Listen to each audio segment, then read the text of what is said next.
नमो नमः छात्रा। पिछले वीडियो में हमने पाठ नवम अहम अपि विद्यालयम गमिष्यामि इसका अध्ययन किया था और आज हम इसके जो प्रश्न उत्तर हैं, इसका जो अभ्यास कार्य है उसे देखेंगे। इस पाठ में हमने देखा था कि एक छोटी बालिका जो धन और शिक्षा के मूल अधिकार के ज्ञान के अभाव में विद्यालय नहीं जा पा रही थी और इस बात का पता लगते ही उसकी माता उसे विद्यालय भेजने का प्रण करती है कि शिक्षा के मूल अधिकार के अंतर्गत सभी बच्चों के लिए शिक्षा की सुचारू व्यवस्था, अच्छी व्यवस्था निकटस्थ विद्यालय में की गई है। तो आइए अब इसके अभ्यास कार्य को देखते हैं। इसका जो प्रथम प्रश्न है वो है उच्चारणम कुरुत, यानी नीचे दिए गए शब्दों के हमें उच्चारण करने हैं। आइए करते हैं।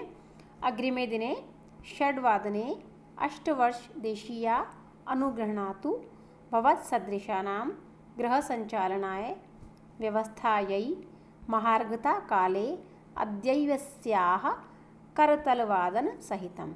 तो इस प्रकार हमने देखा, इन शब्दों का उच्चारण करना हमने सीखा। आप भी इनका अभ्यास अवश्य करें।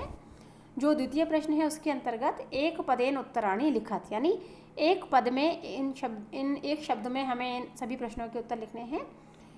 तो सर्वप्रथम जो प्रश्न है, गिरिजायाः गृह सेविकायाः नाम किम आसीत्। गिरिजा की जो गृह सेविका थी, उसकी जो नौकरानी थी, उसकी जो सहायिका थी, उसका नाम क्या था? तो क्या नाम था उसका? दर्शना। द्वितीय प्रश्न है, दर्शनायाः पुत्री कति वर्षीया आसीत्। दर्शना की जो बेटी थी, उसके साथ जो आई थी, वो कितने वर्ष की थी? तो हमने पढ़ा था कि लगभग वो 8 वर्ष की थी, तो अष्टवर्षीया। तृतीय प्रश्न, अद्यत्वे शिक्षा अस्माकं कीदृशः अधिकारः। आजकल शिक्षा हमारा किस प्रकार का अधिकार है? तो हमने पाठ में पढ़ा है कि शिक्षा हमारा मौलिकः, हमारा मूलभूत अधिकार है, बेसिक राइट है, फंडामेंटल राइट है, मौलिकः अधिकारः। और अगला प्रश्न है, दर्शनायाः पुत्री कथम नृत्यति। दर्शना की जो बेटी है वो किस प्रकार नाचती है? जब वो उसे पता चलता है कि उसे स्कूल जाना है तो वो खुश होकर किस प्रकार नाचती है? तो हमने पढ़ा था वो तालियां बजा करके नाचती है। तो उत्तर क्या होगा? करतलवादन सहितम, अर्थात ताली बजा करके वो नाचती है। तृतीय प्रश्न है, पूर्ण वाक्येन उत्तरत। हमें इन प्रश्नों के उत्तर पूर्ण वाक्य में देने हैं। तो प्रथम प्रश्न है, अष्टवर्षीय देशीया दर्शनायाः पुत्री किम समर्था आसीत्। अर्थात ये जो 8 साल की दर्शना की बेटी थी वो क्या क्या काम कर सकती थी, किस किस में समर्थ थी? तो हमने पढ़ा था कि वो छोटी सी बच्ची पूरे घर का काम कर सकती थी और करती भी थी। तो उत्तर है, अष्टवर्षीय देशीया दर्शनायाः पुत्री एकस्य संपूर्णस्य गृहस्य कार्यं कर्तुं समर्था आसीत्, यानी एक पूरे घर का कार्य वो कर सकती थी। द्वितीय प्रश्न है, दर्शना कति गृहाणां कार्यं करोति स्म। यानी दर्शना खुद जो थी वो कितने घरों का काम किया करती थी? तो दर्शना पंचानां षण्णां वा गृहाणां कार्यं करोति स्म, यानी 5 या 6 घरों का कार्य जितना भी उसे मिलता था, लगभग इतना कार्य वह करती थी। तृतीय प्रश्न, मालिनी स्वप्रतिवेशिनीं प्रति किम कथयति। जो मालिनी होती है वो अपनी पड़ोसन के प्रति क्या कहती है, उसे क्या करने के लिए कहती है, क्या उससे सहायता चाहती है? तो हमने पढ़ा था पाठ के प्रारंभ में, मालिनी स्वप्रतिवेशिनीं प्रति कार्यार्थम कस्याश्चित महिला सहायिकायाः वार्तां कथयति, यानी वो अपनी पड़ोसन को काम के लिए किसी महिला सहायिका की उसको आवश्यकता थी, उसके बारे में बातें कहती है। और इसका अगला प्रश्न है, अद्यत्वे छात्रा विद्यालये किम किम निःशुल्कं प्राप्नुवन्ति। यानी आजकल शिक्षा के मूल अधिकार के बाद जो बच्चे हैं, जो विद्यार्थी हैं, वो विद्यालय यानी स्कूल में किम किम यानी क्या क्या निःशुल्कम यानी फ्री में, बिना किसी फीस के या शुल्क के प्राप्त करते हैं। तो हमने पढ़ा था अद्यत्वे छात्रा विद्यालये, यानी आजकल बच्चे स्कूल में, विद्यालय में निःशुल्क गणवेशम यानी यूनिफॉर्म, पुस्तकानि यानी पुस्तकें, पुस्तक स्यूतम यानी बुक्स वाला बैग, पादत्राणम यानी जूते चप्पल इत्यादि, और मध्याह्न भोजनम यानी दोपहर का भोजन, छात्रवृत्तिम यानी छात्रवृत्ति, स्कॉलरशिप इत्यादि को प्राप्त करते हैं शिक्षा के मूल अधिकार के नियम के बाद। और चतुर्थ प्रश्न है, रेखांकित पदम आधृत्य प्रश्न निर्माणम कुरुत। हमें रेखांकित पद के आधार पर प्रश्नों का निर्माण करना है। मालिनी द्वारम उद्घाटयति, इसमें रेखांकित क्या है? मालिनी। तो मालिनी गेट को खोलती है। प्रश्न क्या बनेगा? का द्वारम उद्घाटयति, यानी कौन द्वार को खोलती है। द्वितीय प्रश्न है, शिक्षा सर्वेषां बालकानां मौलिकः अधिकारः। इसमें जो अंडरलाइन है वो क्या है? सर्वेषां यानी सभी का। तो प्रश्न क्या बनेगा? किन का, अर्थात केशाम, षष्ठी विभक्ति बहुवचन पुल्लिंग। दर्शना आश्चर्येण मालिनीम पश्यति, दर्शना आश्चर्य से मालिनी को देखती है। तो मालिनीम जो है ये स्त्रीलिंग द्वितीय एकवचन है, तो इसका बनेगा काम, यानी किसको, मालिनी को, और प्रश्न क्या बना, किसको। दर्शना तस्याः पुत्री च मिलित्वा परिवारस्य भरण पोषणं कुरुतः स्म, दर्शना और उसकी बेटी मिलकर परिवार का भरण पोषण किया करते थे। तो परिवार से यानी परिवार का, प्रश्न क्या बनेगा, कस्य यानी किसका, कि इसमें भी षष्ठी विभक्ति एक वचन है, परिवारस्य पुल्लिंग में, तो पुल्लिंग का शब्द आ गया किम शब्द का कस्य, परिवारस्य कस्य। जो अगला प्रश्न है वो है संधि विच्छेदम पूर्यत, यानी कुछ संधि विच्छेद संधि युक्त शब्द ये दिए गए हैं और इनके विच्छेद में कुछ स्थान रिक्त था, वो हमने यहाँ पूरा किया है।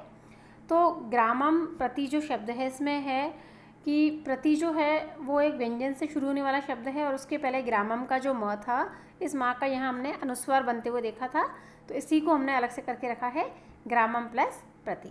कार्यार्थम, कार्य धन अर्थम, इसमें कार्य में जो अ है, अर्थम का जो अ है उसको मिलाकर यहाँ बनाता बड़ा आ, ये हो गई दीर्घ संधि, स्वर संधि का एक भेद है दीर्घ संधि। करिष्यति और एषा, इसमें करिष्यति का ई जो है ये आप देख सकते हैं श के बाद य, इसमें परिवर्तित हुआ है, करिष्यति धन एषा में से ई को य बना है, संधि कहलाती है यण, जो स्वर संधि का एक भेद है। स्व धन उदर पूर्ति, स्वोदर पूर्ति का क्या बना है, स्व धन उदर पूर्ति, तो इसमें जो स्व में अ है और उदर का ऊ है, अ और ऊ को मिलकर क्या बना है ये ओ, अ और ऊ से जब ओ बनता है तो उसे हम बोलते हैं गुण संधि, ये भी स्वर संधि का एक भेद है। और अपि धन एवं, इसमें आप देख सकते हैं कि जो ई है ये यहाँ नहीं दिख रहा है, तो यहाँ पर भी ई का क्या बन गया है य, तो ये भी इस करिष्यति ईशा और अपि एवं इन दोनों में कौन सी संधि हुई, यण। तो इस प्रकार हमने देखा कि इन सब के अंदर स्वर संधि का कोई ना कोई भेद है। अगला जो प्रश्न है छठा प्रश्न, इसमें दो भाग हैं और समानार्थक पदानी मेलियत, यानी सही समानार्थक जिनका समान अर्थ है उनको मिलाना है पर्यायवाची पदों को, तो हमने यहाँ मिला लिया है आश्चर्येन का विस्मयेन, उल्लासेन का प्रसन्नतया, परिवारस्य का कुटुंबस्य, अध्ययनस्य का पठनस्य, कालः का समय। अध्ययन यानी पढ़ाई, पढ़ाई का, परिवार का अर्थ आप सभी जानते हैं, उल्लास यानी खुशी, और आश्चर्य का अर्थ आप सभी जानते हैं किसी चीज़ पर आश्चर्यचकित होना। और इसका जो अगला भाग है आ भाग, उसमें हमें विलोम पदों को मिलाना, यानी जिनका बिल्कुल विपरीत अर्थ हो उनको मिलाना था। तो क्रेतुम यानी खरीदना, खरीदने के लिए, और विक्रेतुम यानी बेचने के लिए। श्वः यानी आने वाला कल, टुमारो, ह्यः यानी बीता हुआ कल, जेस्टरडे। ग्रामम गांव, नगरम यानी नगर। समीपस्थम यानी पास में स्थित, दूरस्थम यानी दूर स्थित। पृच्छति यानी पूछता है, और कथयति यानी बताता है। तो इस प्रकार इन विलोम पदों को हमने मिला दिया। अब है प्रश्न अंतिम, जिसमें हमें विशेषण पदैः सह विशेष्य पदानि योजयत। हमने पहले भी पढ़ा है विशेषण क्या होते हैं, जो शब्द किसी दूसरे शब्द की विशेषता को बताते हैं, और विशेष्य वो शब्द होते हैं जिनकी विशेषता को विशेषण बताते हैं। जैसे समझदार बालक, तो उसमें समझदार क्या हो गया विशेषण, और बालक क्या हो गया विशेष्य। इसमें एक बात जो विशेष ध्यान रखने की वो ये होती है कि जो विशेषण पद हैं और विशेष्य पद हैं उनमें हमेशा लिंग विभक्ति वचन की समानता होती है, तो उसी के आधार पर हम इनको यहाँ मिलाएंगे।